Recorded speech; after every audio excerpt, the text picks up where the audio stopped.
चलिए hello friends, कल आप लोग को मौर्य वंश से जितना क्वेश्चन बनने वाला था कॉलेज समाप्त कर देते, लेकिन वीडियो में कुछ फॉल्ट आ जाने के कारण कल समाप्त नहीं हो पाया, लेकिन आज समाप्त हो जाएगा। चलिए उसी के बारे में कल जो पढ़ाए थे उसके बारे में लिखवाने जा रहे हैं। राजा किसान और नगर के पार्ट 3 वीडियो है, आज समाप्त हो जाएगा। चलिए मौर्य वंश की स्थापना कब हुआ था? तो 322 ईसा पूर्व में। कब मौर्य वंश की स्थापना कब हुआ? 322 ईसा पूर्व में। और किसने किया था मौर्य वंश की स्थापना? किसने किया? तो चंद्रगुप्त मौर्य ने किया था। किसके सहायता से? चंद्रगुप्त मौर्य ने किसके सहायता से मौर्य वंश की स्थापना की? तो चाणक्य की सहायता से की थी। चाणक्य की सहायता से की थी। चंद्रगुप्त मौर्य के प्रधानमंत्री के नाम से किसे जाना जाता है? मतलब चंद्रगुप्त मौर्य के प्रधानमंत्री के नाम से किसे जाना जाता है? तो चाणक्य को। किसको? चाणक्य को जाना जाता है। चंद्रगुप्त मौर्य का जन्म कब हुआ था? तो 340 ईसा पूर्व में हुआ था। कब? 340 ईसा पूर्व में हुआ था। और उनके पिता का क्या नाम था? शर्वार्थ सिद्धि मौर्य। चंद्रगुप्त मौर्य के दरबारी कवि कौन थे? चंद्रगुप्त मौर्य के दरबारी कवि कौन थे? तो कालिदास। कौन थे? तो कालिदास थे। चंद्रगुप्त मौर्य के दरबार में यूनानी यात्री कौन आया था? तो मेगास्थनीज। कौन आया था? मेगास्थनीज किसका राजदूत था? तो सेल्यूकस निकेटर का। मेगास्थनीज किसका राजदूत था? तो सेल्यूकस निकेटर का। चंद्रगुप्त मौर्य और सेल्यूकस निकेटर के बीच युद्ध कब हुआ था? सेल्यूकस निकेटर और चंद्रगुप्त मौर्य के बीच युद्ध हुआ था कब? तो 305 ईसा पूर्व में। कब हुआ था? 305 ईसा पूर्व में। एक और क्वेश्चन यहाँ से बनेगा, सेल्यूकस निकेटर कहाँ का रहने वाला था? तो यूनान के। कहाँ का रहने वाला था? तो यूनान के रहने वाला था। चंद्रगुप्त मौर्य और सेल्यूकस निकेटर के बीच संधि, देखिए युद्ध के बाद संधि हुआ चंद्रगुप्त मौर्य और सेल्यूकस निकेटर के बीच। तो संधि में चंद्रगुप्त मौर्य ने 500 हाथी सेल्यूकस निकेटर को दिया और सेल्यूकस निकेटर ने अपने बेटी हेलेना का विवाह चंद्रगुप्त मौर्य से तय किया था। और उसमें बहुत कुछ रखा गया, उस संधि में बहुत कुछ का मांग रखा गया था। उसके बारे में सब्जेक्टिव क्वेश्चन में बताएंगे, जो भी आई था उसको लिखवा दिए। चलिए चंद्रगुप्त मौर्य के पत्नी का क्या नाम था? तो हेलेना। क्या नाम था? हेलेना। सेल्यूकस निकेटर के पुत्री का क्या नाम था? तो हेलेना। सेल्यूकस निकेटर के पुत्री का क्या नाम था? तो हेलेना। सिकंदर के सेनापति कौन था? सिकंदर महान के सेनापति कौन था? तो सेल्यूकस निकेटर। कौन था? तो सेल्यूकस निकेटर। चंद्रगुप्त मौर्य की मृत्यु कब हुआ था? तो 300 ईसा पूर्व में। कहां पर हुआ था? कर्नाटक में, श्रावण बेलगोला में, जो कर्नाटक में पड़ता था। एक और क्वेश्चन बनता है, चंद्रगुप्त मौर्य का शासनकाल कब से कब तक को माना जाता है? तो 322 ईसा पूर्व से लेकर 300 ईसा पूर्व तक। 322 ईसा पूर्व से लेकर 300 ईसा पूर्व तक। चंद्रगुप्त मौर्य कौन से धर्म को अपनाया था?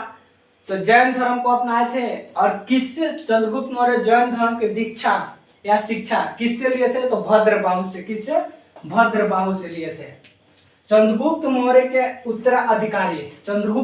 उत्तराधिकारी कौन था? तो बिंदुसार। कौन था? तो बिंदुसार। बिंदुसार का जन्म कब हुआ था? तो 320 ईसा पूर्व में। बिंदुसार का जन्म कब हुआ? 320 ईसा पूर्व में। बिंदुसार के माता का क्या नाम था? तो दुर्धरा। बिंदुसार के माता का क्या नाम था? तो दुर्धरा था। देखिए चंद्रगुप्त मौर्य एक शादी नहीं किया था, अनेक शादी किया था। उसमें से एक का नाम था दुर्धरा, उसी का पुत्र था बिंदुसार। बिंदुसार के दरबार में विदेशी यात्री कौन आया था? बिंदुसार के दरबार में विदेशी यात्री कौन आया था? डाइमेकस सीरिया आया था। जो डाइमेकस सीरिया किसका उत्तराधिकारी था? तो मेगास्थनीज का या मेगास्थनीज का उत्तराधिकारी कौन था जो बिंदुसार के दरबार में आया था? डाइमेकस सीरिया था। डाइमेकस सीरिया कहाँ के रहने वाला था? तो यूनान के रहने वाला था। बिंदुसार की मृत्यु कब हुआ? बिंदुसार की मृत्यु 273 ईसा पूर्व में हुआ था। बिंदुसार की मृत्यु कब हुआ था? 273 ईसा पूर्व में। बिंदुसार के शासनकाल को कब से कब तक माना जाता है? 298 ईसा पूर्व से लेकर 272 ईसा पूर्व तक के काल को माना जाता है। बिंदुसार के जो शासन काल 298 से लेकर 272 ईसा पूर्व माना जाता है। बिंदुसार के उत्तराधिकारी, देखिए बिंदुसार के उत्तराधिकारी कौन बना था? तो सम्राट अशोक। उसका जन्म कब हुआ? सम्राट अशोक का जन्म कब हुआ था? तो 304 ईसा पूर्व में। देखिए दोस्तों, जितना ऑब्जेक्टिव आप लोग को लिखवा रहे हैं सबको नोट्स बनाते जाइएगा, वीडियो रुक रुक को नोट्स बनाते जाइएगा। अशोक का जन्म कब हुआ था? तो 304 ईसा पूर्व में हुआ था। अशोक गद्दी पर बैठने से पहले कहाँ का राज्यपाल था? पूछ देगा, अशोक मौर्य वंश के गद्दी पर बैठने से पहले कहाँ का राज्यपाल था? तो अवंती का। अशोक अपने 99 भाई की हत्या करके युद्ध में हरा कर तब मौर्य वंश के गद्दी पर बैठा था। तो क्वेश्चन यहाँ से भी बनता है, जो मौर्य वंश अपने कितने भाइयों को हराया था या हत्या की थी? तो 99 भाइयों की। कितने? 99 भाइयों की। कलिंग युद्ध कब हुआ था? तो 261 ईसा पूर्व में हुआ था। कलिंग युद्ध कब हुआ था? तो 261 ईसा पूर्व में हुआ था।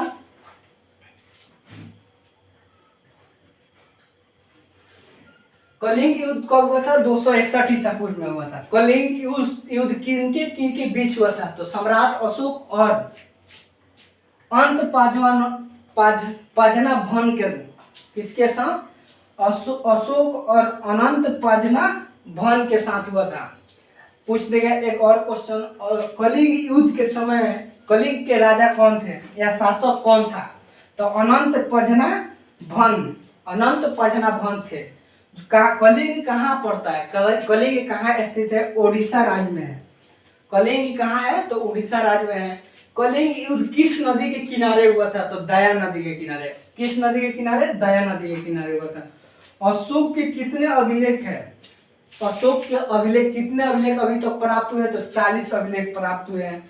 कलिंग युद्ध का वर्णन अशोक के किस शिलालेख में किया गया है? कलिंग युद्ध का वर्णन अशोक के किस शिलालेख में किया गया है? तो 13वां शिलालेख में। किस शिलालेख में? 13वां शिलालेख में किया गया है। अशोक के शिलालेख को खोज, अशोक के शिलालेख की खोज सबसे पहले कब हुआ था? तो 1750 ईसा पूर्व में। कब? 1750 ईसा पूर्व में। और किसने किया था? पादरेटी फेनथेलर ने। किसने? पादरेटी फेनथेलर ने किया था। अशोक कौन से धर्म को अपनाया था? अशोक बौद्ध धर्म को अपनाया था। अशोक कौन से धर्म को अपनाया था? तो अशोक बौद्ध धर्म को अपनाया था।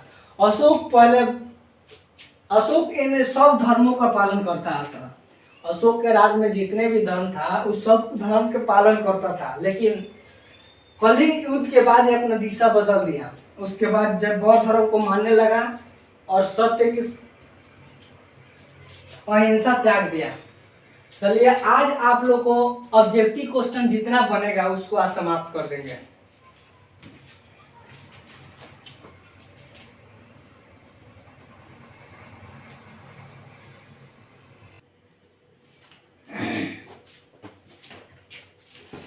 चलिए देखिए, सम्राट अशोक बौद्ध धर्म के दीक्षा किससे ली थी? सम्राट अशोक बौद्ध धर्म की दीक्षा किससे ली थी? तो उपगुप्त से। किससे? उपगुप्त से। देखिए कलिंग युद्ध के बाद सम्राट अशोक अपने जीवन शैली को साफ बदल दिया। कलिंग युद्ध में लाखों की संख्या में मृत शरीर देखकर उसका हृदय कांप गया। उसके बाद से वह बौद्ध धर्म के अपने दीक्षा ली उपगुप्त से और बौद्ध धर्म के रास्ता पर चलने लगा। और सम्राट अशोक के पुत्री का क्या नाम था? सम्राट अशोक के पुत्री का क्या नाम था? तो सुमित्रा या संघमित्रा और चारुमती। सम्राट अशोक के पुत्री के क्या नाम था? सुमित्रा या संघमित्रा, चारुमती। अशोक के पुत्र का क्या नाम था? सम्राट अशोक के पुत्र का क्या नाम था? महेंद्र और टिवाला। सम्राट अशोक के पुत्र का क्या नाम था? महेंद्र और टिवाला। सम्राट अशोक के बौद्ध धर्म के प्रचार के लिए, सम्राट अशोक ने बौद्ध धर्म के प्रचार के लिए श्रीलंका किसे भेजा था? सम्राट अशोक ने बौद्ध धर्म के प्रचार के लिए श्रीलंका किसे भेजा था? तो अपने पुत्र और पुत्री महेंद्र और सुमित्रा को। बौद्ध धर्म के प्रचार के लिए सम्राट अशोक ने अपने पुत्र और पुत्री को श्रीलंका भेजा था। उसका नाम क्या था? तो महेंद्र और सुमित्रा। अशोक ने कहाँ पर बौद्ध धर्म के प्रचार नहीं किया? सम्राट अशोक ने बौद्ध धर्म का प्रचार कहाँ पर नहीं किया था? तो ब्रिटेन में। कहाँ पर प्रचार नहीं किया? तो ब्रिटेन में। सम्राट अशोक की मृत्यु कब हुआ? सम्राट अशोक की मृत्यु कब हुआ था? तो 332 ईसा पूर्व में। कब? 332 ईसा पूर्व में हुआ था। सम्राट अशोक के दरबार में कौन सा यूनानी यात्री आया था? सम्राट अशोक के दरबार में कौन से यूनानी यात्री आया था?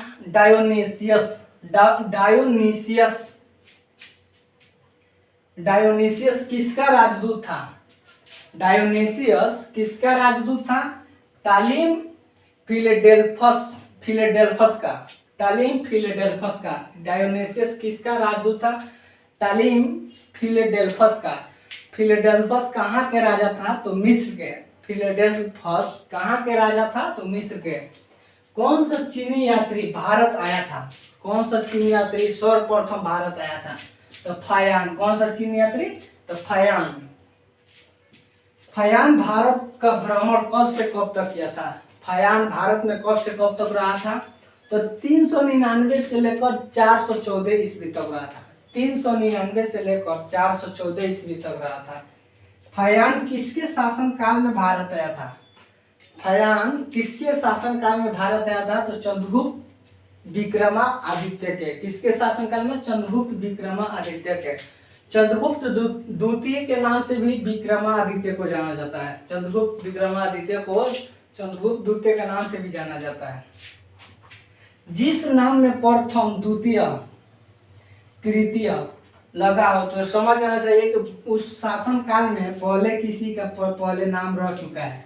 इसलिए चंद्रगुप्त मौर्य प्रथम सम्राट जो मौर्य वंश की स्थापना किया था।